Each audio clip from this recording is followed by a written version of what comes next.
One of the things that this community really has in common is that we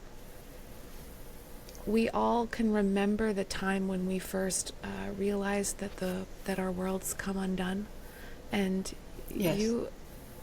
you are a you know that so deeply and intimately.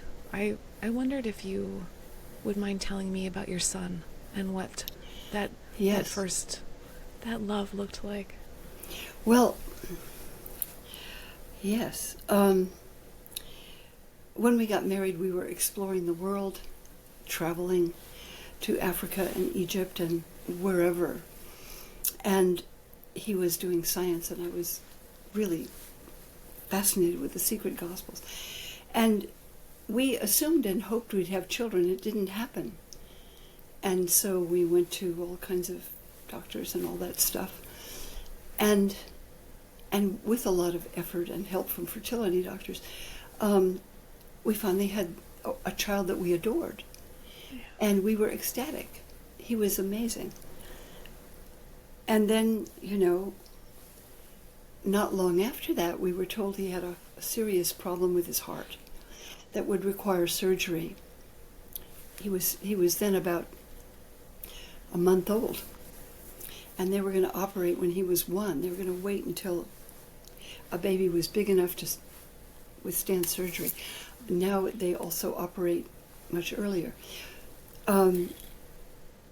So we were living with that uncertainty, and it was terrifying that open heart surgery on a tiny child. I mean, it terrified us.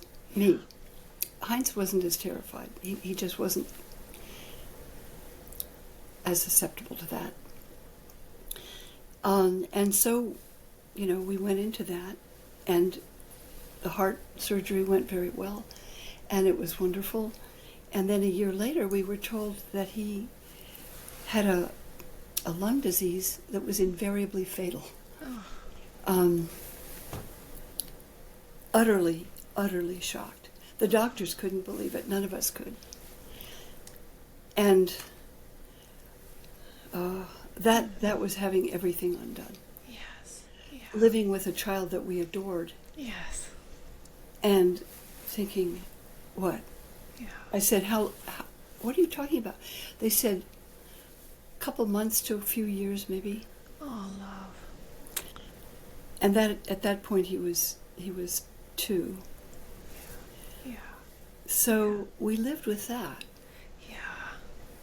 And went to Mass General and went to San Francisco and went anywhere in the country we could find somebody who could deal with pulmonary hypertension. It's a very rare disease. Yeah.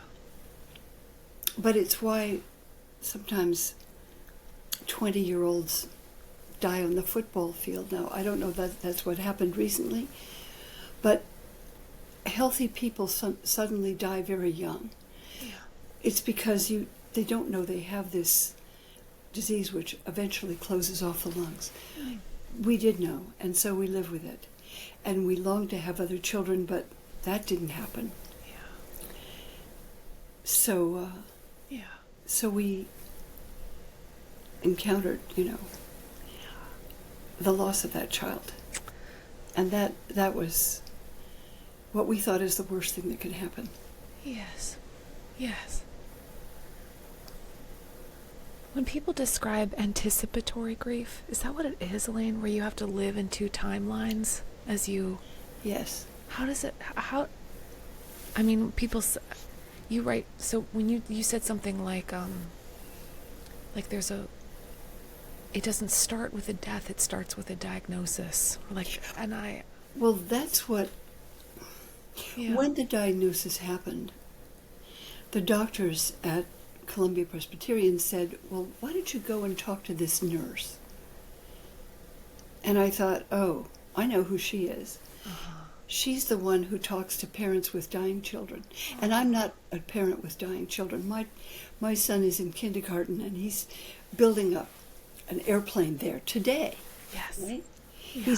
He's not dying. Yeah. Yes. So I refused to go see her. Yeah. Yes. And only when he was 5 and I had stubbornly refused.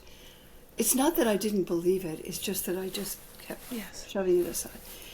But I could see he was getting thinner. He couldn't eat very well. We had to postpone his birthday party. But still, he looked quite normal, and he was living the life of an active 5-year-old. Yes.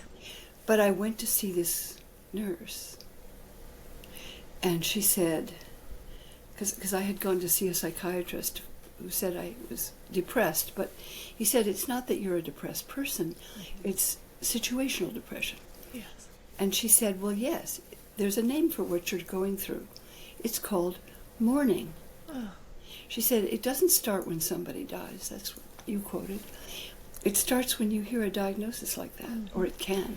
Mm-hmm. Mm-hmm. And so we lived with that too.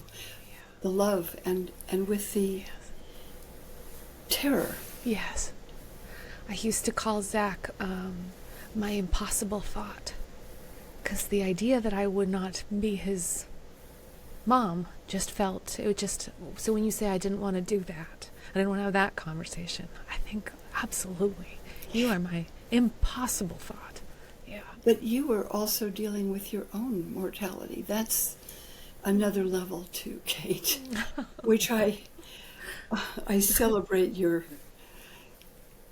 energy and passion dealing with all of this.